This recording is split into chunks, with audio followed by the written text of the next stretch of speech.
समष्टि अर्थशास्त्र क्या होता है,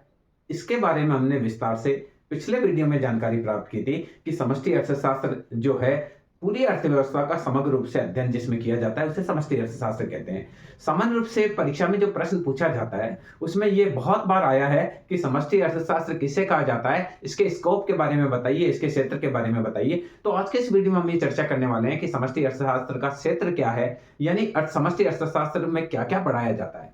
अगर आपको किसी भी सब्जेक्ट का क्षेत्र पूछा जाए, स्कोप पूछा जाए, बहुत सिंपल है। समष्टि अर्थशास्त्र की आप कोई भी किताब उठाएंगे तो उस किताब में जो जो चैप्टर्स दे रखे हैं वह सारे के सारे समष्टि अर्थशास्त्र के क्षेत्र में होते हैं। सामान्य रूप से यदि हम बात करें तो समष्टि अर्थशास्त्र को मुख्य रूप से 8 क्षेत्रों में बांटा गया है। जैसे कि हमने यहाँ वर्णन किया है कि 8 क्षेत्र में आय व रोजगार का सिद्धांत हो सकता है, सामान्य मूल्य स्तर का सिद्धांत हो सकता है, व्यापार चक्रों के सिद्धांत हो सकते हैं, आर्थिक विकास व नियोजन के सिद्धांत के रूप में समष्टि अर्थशास्त्र पढ़ सकते हैं, मुद्रा व बैंकिंग के सिद्धांत हो सकते हैं, राजस्व के जो सिद्धांत है वो भी समष्टि अर्थशास्त्र में आते हैं, अंतरराष्ट्रीय व्यापार, विदेशी विनिमय आदि के सिद्धांत जो भी हैं और वितरण का समष्टिगत सिद्धांत होता है। तो हम यहाँ चर्चा करेंगे कि कहने का तात्पर्य है कि समष्टि अर्थशास्त्र में जो भी कुछ विषय आपको पढ़ाया जाता है, समष्टि अर्थशास्त्र का आप सिलेबस देखेंगे तो सिलेबस के जो पार्ट है वो सारे के सारे समष्टि अर्थशास्त्र के क्षेत्र को बताते हैं। तो इस वीडियो में हम चर्चा करेंगे एक एक क्षेत्र की कि समष्टि अर्थशास्त्र में सबसे पहले हम आय व रोजगार का सिद्धांत हम पढ़ते हैं। अगर आप कोई भी समष्टि अर्थशास्त्र की किताब लेंगे तो उसमें आएगा क्लासिकल रोजगार का सिद्धांत क्या है, कीन्स का रोजगार का सिद्धांत क्या है, उपभोग फलन क्या है, उपभोग के मनोवैज्ञानिक नियम क्या है, गुणक क्या है, त्वरक क्या है। ये सारे के सारे जो चैप्टर्स हैं, चाहे वह राष्ट्रीय आय से संबंधित हो तो राष्ट्रीय आय का पूरा सिद्धांत जो समष्टि अर्थशास्त्र में पढ़ा जाता है, राष्ट्रीय आय व आर्थिक कल्याण से संबंधित सिद्धांत पढ़ा जाता है, वितरण, तो ये सारा का सारा आय व रोजगार का सिद्धांत है वो समष्टि अर्थशास्त्र का विषय है। आप कोई भी समष्टि अर्थशास्त्र का सिलेबस देखेंगे तो उसमें आपको दिखेगा कि राष्ट्रीय आय उसमें पढ़ाया जाता है, उपभोग फलन पढ़ाया जाता है, उपभोग के जो अलग अलग नियम है वो पढ़ाए जाते हैं, सीमांत उपभोग प्रवृत्ति,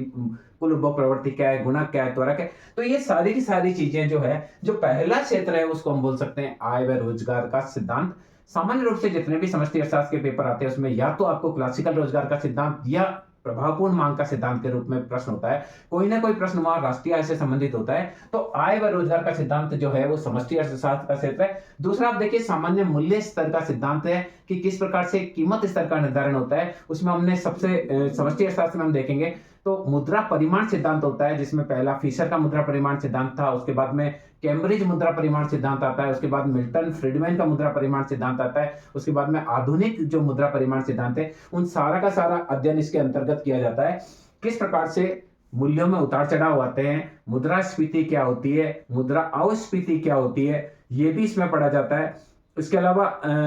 व्यापार नीति में क्या क्या के सरकार को जो मुद्रास्फीति को रोकने के लिए क्या क्या उपाय करने पड़ते हैं, क्या कौन सी नीति का अपनाया जाता है, वो सारी की सारी जो है सामान्य मूल्य स्तर के सिद्धांत के अंतर्गत हम पढ़ते हैं। इसके अलावा आप देखिए सामान्य मूल्य स्तर के स्थान पर हमने जब बात करी कि मुद्रास्फीति है, मुद्रा अस्फीति है या मुद्रा संस्फीति जिसको कहते हैं, रिफ्लेक्शन जिसको कहते हैं, इन्फ्लेशन, डिफ्लेशन, रिफ्लेशन, ये सारी की सारी चीजें जो है वो भी जो है समष्टि अर्थशास्त्र में होती है। इसके अलावा देखिए व्यापार चक्र के जितने भी सिद्धांत है, चाहे हिग्स का व्यापार चक्र का सिद्धांत हो, सैमुअल्सन का व्यापार चक्र का सिद्धांत हो, व्यापार में जो उतार चढ़ाव आते हैं, व्यापार चक्र की विभिन्न जो परिस्थितियां होती है, व्यापार चक्र को किस प्रकार से नियंत्रित कर सकते हैं, गुणक और त्वरक का प्रयोग करके व्यापार चक्र को किस प्रकार से नियंत्रित किया जा सकता है, अथवा मौद्रिक नीति और राजकोषीय नीति के माध्यम से व्यापार चक्रों पर क्या प्रभाव डाला जा सकता है। ये जो सारे सिद्धांत जो है जो कि व्यापार चक्र से रिलेटेड है वो सारे के सारे मैक्रो इकोनॉमिक्स में पढ़े जाते हैं, जिसके अंदर व्यापार चक्र के क्या होता है, उसका कौन कौन सी अवस्थाएं होती है, क्या उसके फायदे हैं, क्या उसके दुष्प्रभाव है, किस प्रकार से इनको नियंत्रित रख सकते हैं, ये सारी चीजें समष्टि अर्थशास्त्र में होती हैं। विभिन्न जो व्यापार चक्र के सिद्धांत है उनका भी हम समष्टि अर्थशास्त्र में अध्ययन करते हैं।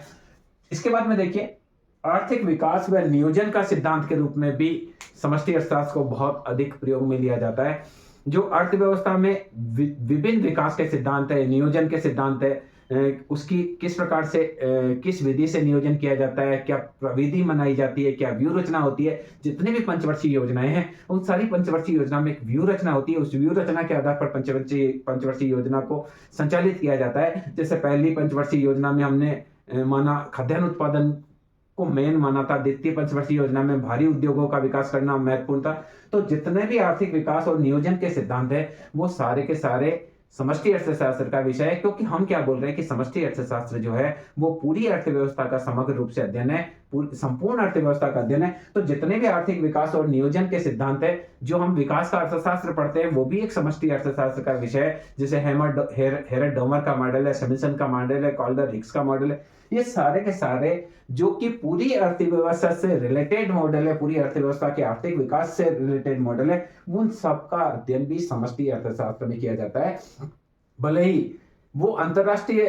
अर्थशास्त्र के रूप में एक अलग सब्जेक्ट हो, भले वो आर्थिक नियोजन व आर्थिक विकास के रूप में एक अलग चैप्टर हो, अलग पूरा सब्जेक्ट हो, पर वो सारे के सारे चूंकि पूरी अर्थव्यवस्था से रिलेटेड है, तो इस वजह से वह समष्टि अर्थशास्त्र में होता है। तो हमने देखे 4 चर्चा की, आय व रोजगार के सिद्धांत जो भी हैं सारे के सारे समष्टि अर्थशास्त्र में पढ़े जाते हैं। सामान्य मूल्य स्तर का सिद्धांत है वो भी समष्टि अर्थशास्त्र में पढ़ा जाता है। व्यापार चक्र से रिलेटेड जो भी सिद्धांत है वो सारे के सारे समष्टि अर्थशास्त्र में पढ़ते हैं। उसी प्रकार से आर्थिक विकास व नियोजन के सिद्धांत जो भी हैं वो भी समष्टि अर्थशास्त्र का। इसके अलावा देखिए मुद्रा व बैंकिंग, जो कि आप देखेंगे कि सेकंड ईयर में अगर आप देखेंगे तो सेकंड पेपर है मुद्रा एंड बैंकिंग, पर यहां हम बात कर रहे हैं तो मुद्रा क्या है, मुद्रा के क्या कार्य हैं, मुद्रा के क्या उपयोग है, मुद्रास्फीति क्या होती है, वो सारा समष्टि अर्थशास्त्र है। व्यापारिक बैंक क्या काम करते हैं, व्यापारिक बैंक साख का सृजन कैसे करते हैं, व्यापारिक बैंक की संपूर्ण प्रक्रिया किस प्रकार से होती है, रिजर्व बैंक क्या होता है, रिजर्व बैंक के क्या होते हैं, रिजर्व बैंक को साख को कैसे नियंत्रित रखता है, ये सारे जो मुद्रा और बैंकिंग के सिद्धांत है वो पूरी अर्थव्यवस्था से रिलेटेड होते हैं, पूरी अर्थव्यवस्था पर निर्भर करते हैं। इस कारण जितने भी मुद्रा और बैंकिंग के सिद्धांत है वो सारे के सारे जो है समष्टि अर्थशास्त्र में पढ़े जाते हैं। आप समष्टि अर्थशास्त्र की कोई किताब देखेंगे तो उसमें रिजर्व बैंक के कार्य, व्यापारिक बैंकों के कार्य, साख नियंत्रण की विधियां, मुद्रा के जो मुद्रा की पूर्ति के जो घटक है M1, M2, M3, M4, सब चीज समष्टि अर्थशास्त्र में पढ़ी जाती है। कहने का तात्पर्य जितना मौद्रिक और बैंकिंग के सिद्धांत है वो सारे भी समष्टि अर्थशास्त्र में पढ़े जाते हैं। इसके बाद देखिए राजस्व के सिद्धांत है। राजस्व जो है टैक्सेशन से रिलेटेड होता है, जो राजस्व है सरकारी आय और व्यय से रिलेटेड होता है। सरकार करों के माध्यम से आय प्राप्त करती है, प्रत्यक्ष कर और अप्रत्यक्ष के रूप में आय प्राप्त करती है, और सरकार सार्वजनिक सेवाओं पर व्यय करती है। तो जितने भी राजस्व के सिद्धांत है, यानी पूरा का पूरा पब्लिक फाइनेंस जो है वो पब्लिक फाइनेंस पूरी अर्थव्यवस्था से रिलेटेड होता है। इस कारण पब्लिक फाइनेंस भी एक समष्टि अर्थशास्त्र का ही एक पार्ट है, एक क्षेत्र है, जिसमें हम देखते हैं डॉल्टन का अधिकतम सामाजिक कल्याण का सिद्धांत है, लिडाल मॉडल है, बहुत सारे जो पब्लिक फाइनेंस के सिद्धांत है, सार्वजनिक व्यय के सिद्धांत है, सार्वजनिक आय के सिद्धांत है, करारोपण के सिद्धांत है, अच्छी कर प्रणाली की विशेषताएं हैं, और प्रत्यक्ष कर और परोक्ष कर में जो अंतर है, ये सारे के सारे जो राजस्व के सिद्धांत है उनका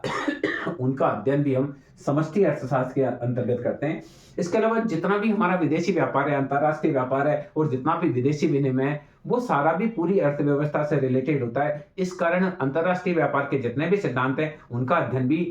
समष्टि अर्थशास्त्र का अध्ययन क्षेत्र है। भले हम ये कहें कि अंतरराष्ट्रीय व्यापार एक अलग सब्जेक्ट है, हम अगर पीजी लेवल पर देखें तो अंतरराष्ट्रीय व्यापार एक पूरा अलग हमारा पेपर है,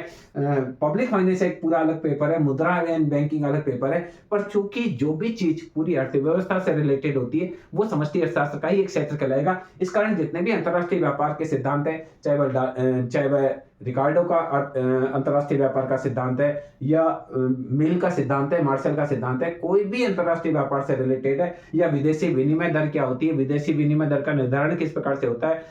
स्थिर विनिमय दर के क्या फायदे और क्या नुकसान है, परिवर्तनशील विनिमय दर के क्या फायदे और क्या नुकसान है, अंतरराष्ट्रीय व्यापार की विभिन्न संधियां किस प्रकार से होती है, किस प्रकार से यूएनओ के माध्यम से, वर्ल्ड बैंक के माध्यम से अंतरराष्ट्रीय व्यापार के लिए योगदान दिया जाता है, घाट समझौता क्या है, और जो विभिन्न क्षेत्रीय सहयोग संगठन है, अंकटाड है, सार्क है, ये सारे के सारे जो पूरे विदेशी व्यापार से रिलेटेड जो भी चीज है उन सारा का सारा अध्ययन इसके अंदर समष्टि अर्थशास्त्र के अंदर करते हैं। जैसे विनिमय नियंत्रण की विधियां क्या है, विनिमय दरों में उतार चढ़ाव क्या होते हैं, स्थिर विनिमय दर क्या होती है, परिवर्तनशील विनिमय दर क्या होती है, स्वर्णमान क्या होता है, टकसाली क्षमता सिद्धांत क्या होता है, जो भी अंतरराष्ट्रीय व्यापार में पढ़ा जाता है, चूंकि वह पूरी अर्थव्यवस्था से रिलेटेड है तो वह भी समष्टि अर्थशास्त्र का एक क्षेत्र है। इसके अलावा आप देखिए कि वितरण का समष्टि मूलक सिद्धांत है, यानी उत्पादन जब करते हैं तो उत्पादन का वितरण भी किया जाता है। उत्पादन में 5 साधन काम आते हैं भूमि, पूंजी, श्रम, प्रबंध और साहस। तो भूमि को लगान दिया जाता है, पूंजी को ब्याज दिया जाता है, श्रम को मजदूरी दी जाती है, प्रबंधक को वेतन दिया जाता है और साहसी को लाभ मिलता है। तो जब पूरी अर्थव्यवस्था की हम बात करते हैं तो मजदूरी दर क्या है, पूरी अर्थव्यवस्था में ब्याज दर क्या चल रही है, पूरी अर्थव्यवस्था में लगान की दर क्या है, ये सारा का सारा समष्टिगत सिद्धांत जो है, उसका अध्ययन भी समष्टि अर्थशास्त्र के अंतर्गत किया जाता है कि किन सिद्धांतों के आधार पर लाभ का बंटवारा होता है, किन सिद्धांतों के आधार पर लगान का निर्धारण होता है। तो ये जहाँ एक व्यक्तिगत स्तर पर व्यष्टि अर्थशास्त्र में पढ़ा जाता है, वहीं अगर पूरी अर्थव्यवस्था से रिलेटेड है, तो हम उसको समष्टि अर्थशास्त्र में पढ़ते हैं। तो इस आधार पर हम कह सकते हैं कि समष्टि अर्थशास्त्र में वह सब चीज पढ़ी जाती है जो कि पूरी अर्थव्यवस्था से संबंधित होती है, चाहे वह आय व रोजगार का सिद्धांत हो, चाहे वह सामान्य मूल्य स्तर का सिद्धांत हो, या व्यापार चक्र का सिद्धांत हो, या आर्थिक विकास या नियोजन का सिद्धांत हो, मुद्रा बैंकिंग का सिद्धांत हो, अंतरराष्ट्रीय व्यापार से कोई संबंधित हो, राजस्व का कोई सिद्धांत हो, पब्लिक फाइनेंस से संबंधित हो, या वितरण का समष्टि मूलक सिद्धांत हो। इस प्रकार से हम कह सकते हैं कि जो समष्टि अर्थशास्त्र का क्षेत्र है वो बहुत ही व्यापक क्षेत्र है और इसमें उन सब चीजों का अध्ययन किया जाता है जो कि संपूर्ण अर्थव्यवस्था से संबंधित होता है। मैं समझता हूँ इस वीडियो के माध्यम से आप बहुत आसानी से समझ पाए होंगे कि समष्टि अर्थशास्त्र का क्षेत्र बहुत विशाल है और इसमें पूरी अर्थव्यवस्था से रिलेटेड जो कुछ भी चीज है उसका अध्ययन समष्टि अर्थशास्त्र के अंतर्गत किया जाता है। तो अगर मैं समझता हूँ इस वीडियो के बाद अगर परीक्षा में प्रश्न आता है कि समष्टि अर्थशास्त्र का क्षेत्र क्या है, तो आप आसानी से उस प्रश्न का बहुत अच्छी तरीके से उत्तर लिख पाएंगे। धन्यवाद।